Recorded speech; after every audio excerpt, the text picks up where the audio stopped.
सबसे पहला नियम एकादशी व्रत का सबसे पहला नियम है कि आप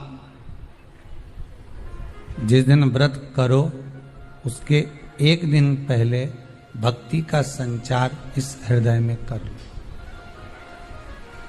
भक्ति का संचार इस हृदय में कर लीजिए। जिस दिन आप व्रत करो, जैसे एकादशी का व्रत कर रहे हो तो दशमी के दिन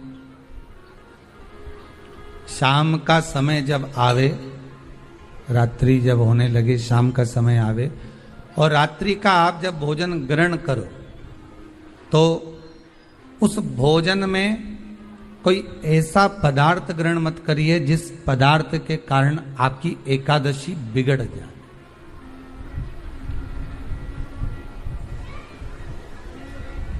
कोई बेकार भोजन में ग्रहण नहीं करना, श्रेष्ठ भोजन ग्रहण करिए दशमी के। और एकादशी का दूसरा नियम बहुत ध्यान से सुनिएगा।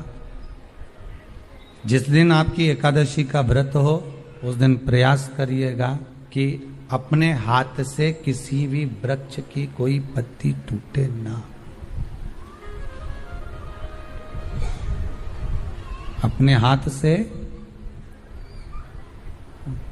किसी भी वृक्ष की, पौधे की, किसी भी वृक्ष की पत्ती अपने हाथ से ना टूटे। बहुत ध्यान दीजिएगा महाराज। एकादशी का ये दूसरा नियम है कि अपने हाथ से किसी पौधे की, किसी वृक्ष की, किसी डाली की कोई पत्ती टूटे ना, कोई पत्ती ना टूटे, इसका प्रयास करिए।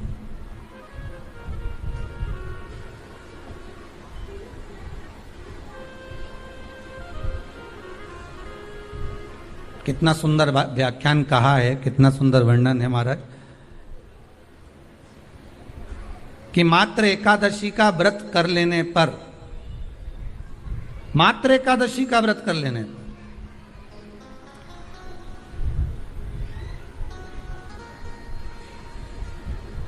जो पूर्व में किया गया हमारा पाप कर्म है, हमने किसी जीव की हत्या करी है, हमने किसी को कष्ट प्रदान करा है, हमने किसी को अपशब्द कहा है, हमने किसी को ताने दिए, हमने किसी को आड़ा टेढ़ा कहा है, हमने किसी को गालियां दे दी है, मात्र एकादशी का व्रत ही कर लेने पर ये सारे जो दोष हैं वो समाप्त हो जाते हैं।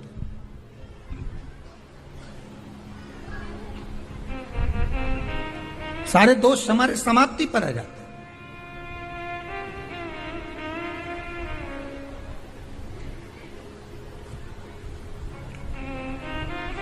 अब एक विचार करिएगा थोड़ा सा अपने मन में, अपने चित्त में, अपनी वृत्ति में एक बात उतारिएगा। एक अपने मन में एक बात को उतार कर रखिएगा कि आप अपने पाप को,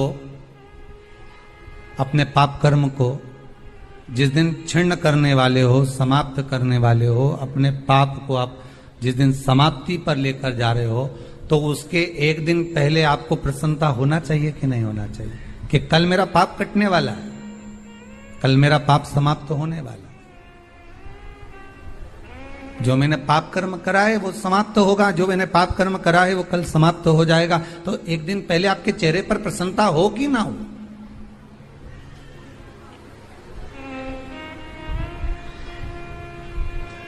और चेहरे पर वो प्रसन्नता आपके आना चाहिए कि कल मेरा एकादशी का व्रत है, आज दशमी है, कल एकादशी का व्रत है, तो कल मेरी जब एकादशी का व्रत रहेगा तो मेरा ना जाने कितना कितना पाप, कितना असत्य, कितना झूठ, कितना प्रपंच वो समाप्त हो जाएगा। इसमें मुझे प्रसन्नता हो, इसमें मुझे आनंदता हो।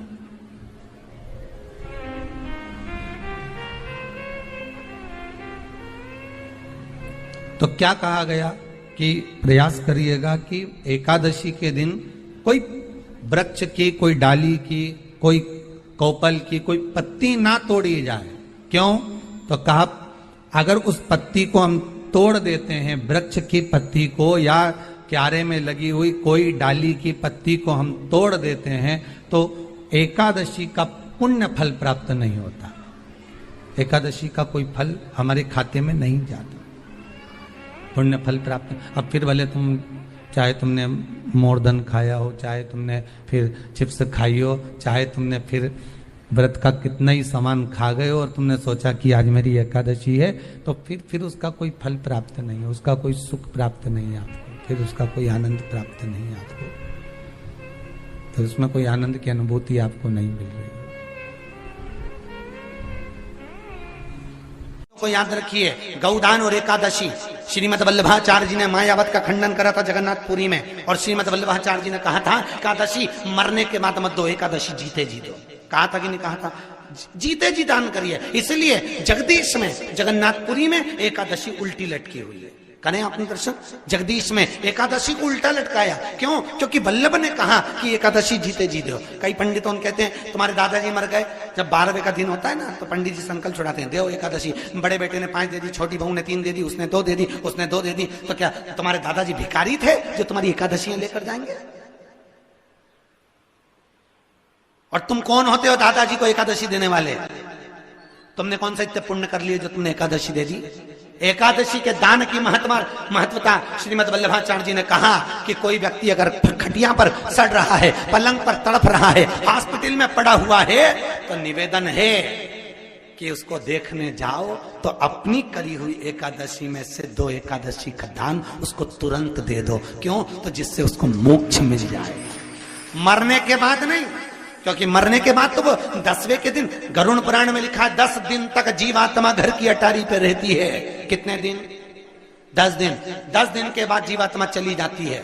कहां जाती है? उसको जहां जाना है। 3 दिन में उसको भोग भोगना पड़ता है जीवात्मा को। 3 दिन नरक का भोग भोगती है, उसके बाद स्वर्ग का भोग भोगती है। 18 दिन में ये प्रोसेस पूरी हो जाती है। कितने दिन?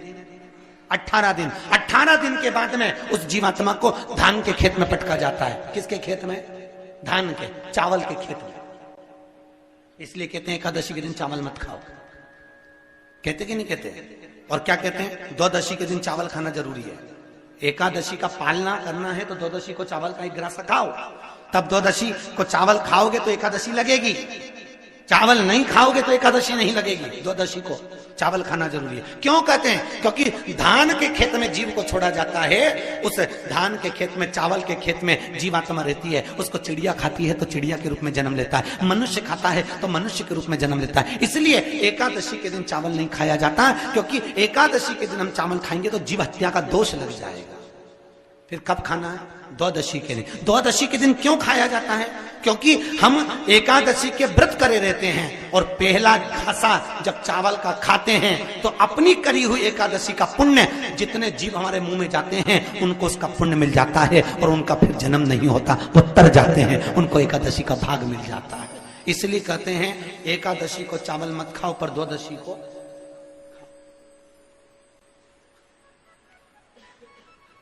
खाइए।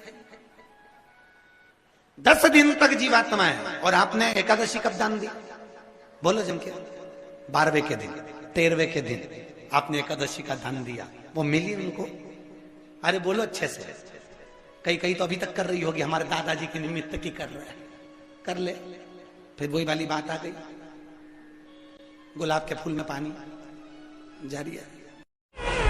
एकादशी के दिन शंकर भगवान को चावल का दाना चढ़ाना चाहिए कि नहीं चाहिए?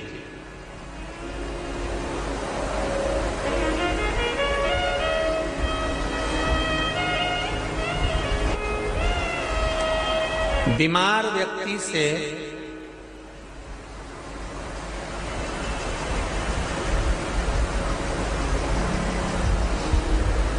कोई बीमार व्यक्ति है, बहुत रोगीला, उसको बहुत रोग है, शुगर है, बीपी है, थायराइड है, सब कुछ है उसको,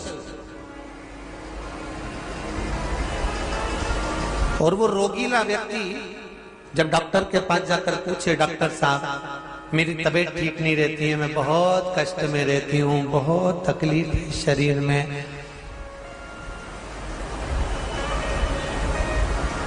और अभी सावन का महीने का व्रत आ रहा है डॉक्टर साहब, 1 महीना में व्रत करती थी पहले, करूं कि नहीं करूं? तो डॉक्टर साहब क्या बोलेंगे? बोलते जाओ जरा जम के। डॉक्टर बोलेगा कि आप व्रत मत करो, डॉक्टर एक बात कहेंगे, शरीर स्वस्थ रखना है, व्रत बाद में हो जाएगा, अगले वर्ष कर लेना, पर अभी शरीर को सही रखने के लिए दोनों समय अच्छे पेट भरकर सात्विक भोजन करो और अपने शरीर को ठीक करो। सात्विक भोजन करो, अपने शरीर को, व्रत बाद में भी हो जाएगा, अगले वर्ष हो जाएगा।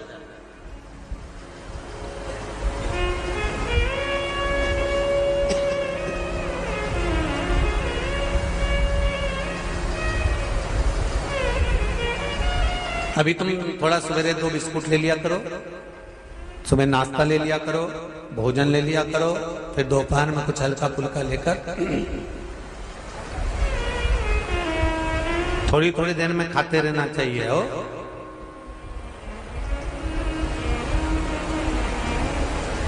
थोड़ा थोड़ा खाओ, थोड़ी थोड़ी देर में खाओ, एक साथ सुरसा जैसे मत निपटा जाए, थोड़ा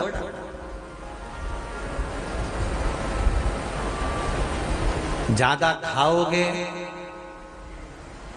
और ज्यादा कमाओगे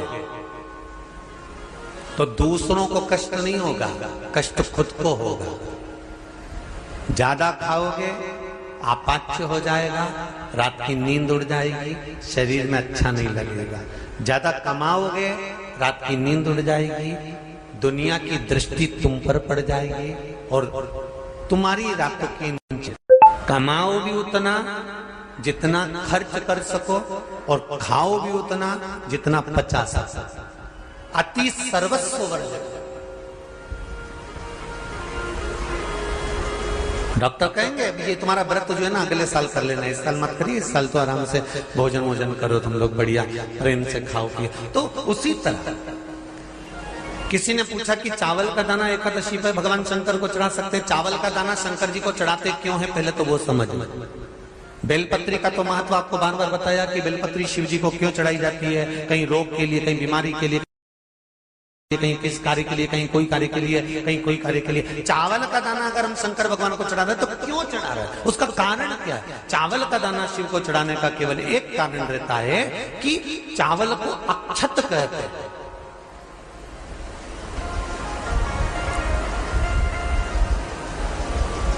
अक्षत का मतलब होता है अक्षय।